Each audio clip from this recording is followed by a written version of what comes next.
What can we do to protect ourselves from robot automation? The CEO explained that machines will replace traditional labor. This is all about artificial intelligence and how much faster it can process. Human labor is never going to be cheaper as we get more advanced, so we're just going to have to adjust to that and deal with the results.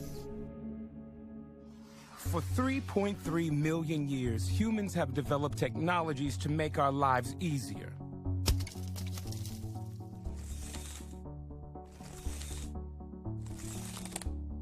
These inventions made us more efficient. It meant we didn't have to spend as much effort working to survive.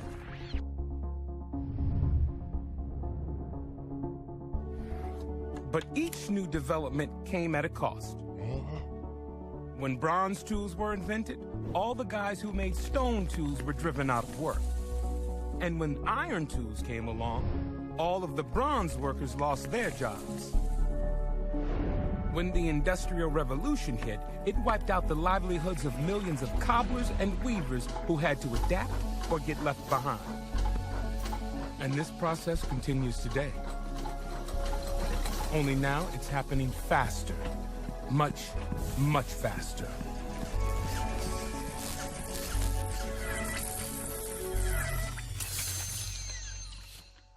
All kinds of routine jobs have become automated in the past few years, thanks to breakthroughs in technologies like robotics and radio frequency identification, computing, and high-speed networking.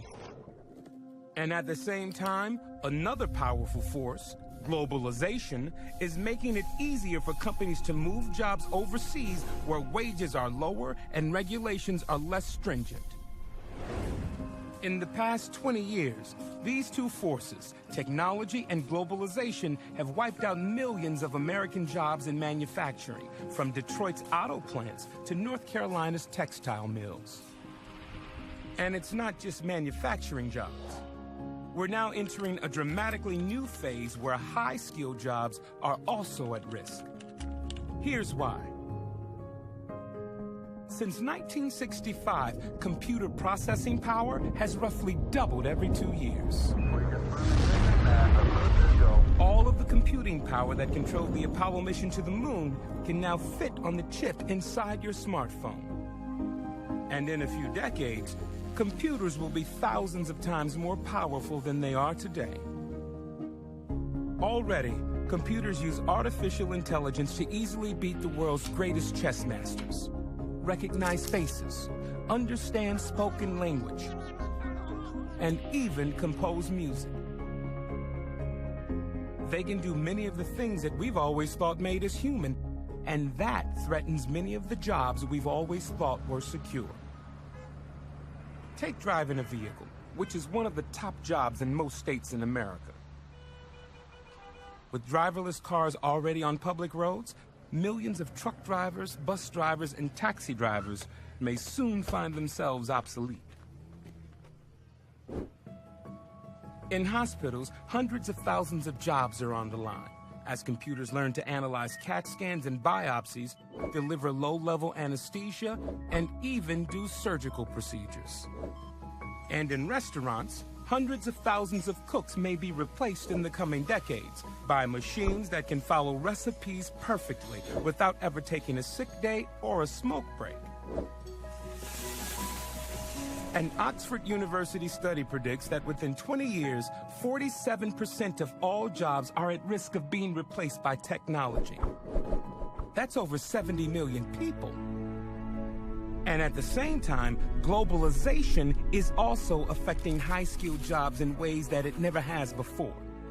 Law firms, for example, are beginning to outsource work to lawyers in developing nations who are trained in American law. These lawyers can do legal research and even review contracts for a fraction of the cost of an American lawyer. Now, just as technology and globalization destroy jobs, it's important to point out that they also create jobs by generating new industries and new markets for American products. We don't know exactly what the future is going to look like, but we do know this. Millions of American workers, white collar and blue collar, young and old, are about to face enormous, difficult transitions. We're living longer than ever before and will be forced to change our jobs more often than any people in history. We're going to need to learn new skills constantly throughout our careers to keep from being left behind.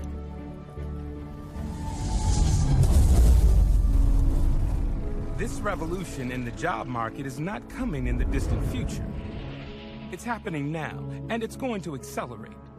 It's going to affect all of us, our friends, our families, and our communities. Are you ready?